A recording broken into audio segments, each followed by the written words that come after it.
ओम श्री गणेशाय नमः। आस माई की पूजा। बैसाख, आषाढ़ तथा माघ के महीनों के अंतर्गत किसी रविवार को आस माई की पूजा का विधान है।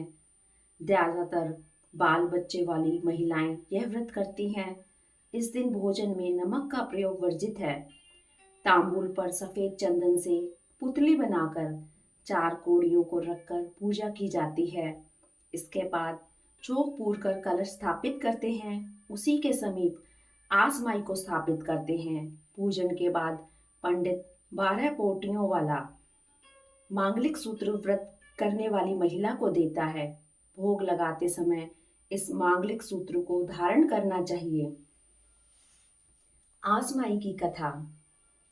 एक राजा के एक लड़का था। वह लाड़ प्यार के कारण मनमाने कार्य करने लगा था। वह प्राय पनघट पर बैठकर गुलेल से पनिहारियों की गगरिया फोड़ देता था। राजा ने आज्ञा निकाली कि कोई पनघट पर मिट्टी का घड़ा लेकर ना जाए। सभी स्त्रियां पीतल व तांबे के घड़े पानी के लिए ले जाने लगी।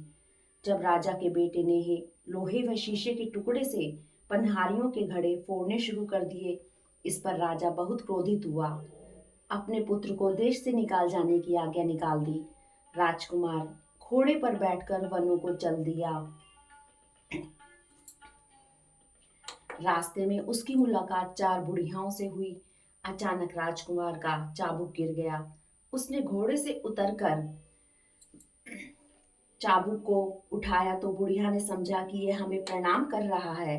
मगर नजदीक पहुंचने पर उन चारों बुढ़ियों के पूछने पर राजकुमार बतलाता है कि उसने चौथी बुढ़िया को प्रणाम किया है। वह आसमाई है।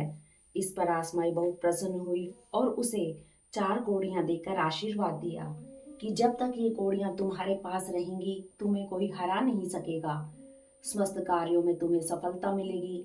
आसमाई देवी का आशीर्वाद पाकर राजकुमार आगे चल दिया। वह भ्रमण करता हुआ एक देश की राजधानी में पहुंचा। वहां का राजा जुआ खेलने में पारंगत था।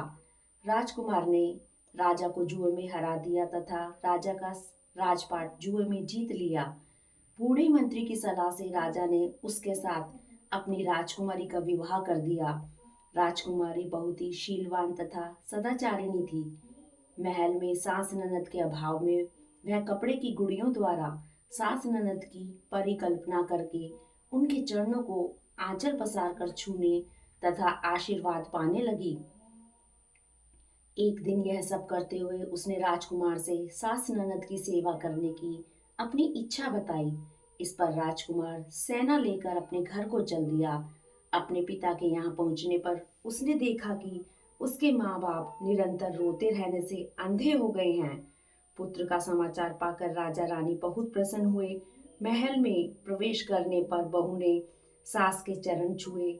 सास के आशीर्वाद से कुछ दिन बाद उनके यहाँ एक सुंदर बालक का जन्म हुआ। आसमाई की कृपा से राजा रानी के नेत्रों की ज्योति लौट आई और उनके सारे कष्ट दूर हो गए। बोलो आस मैया की जय हो।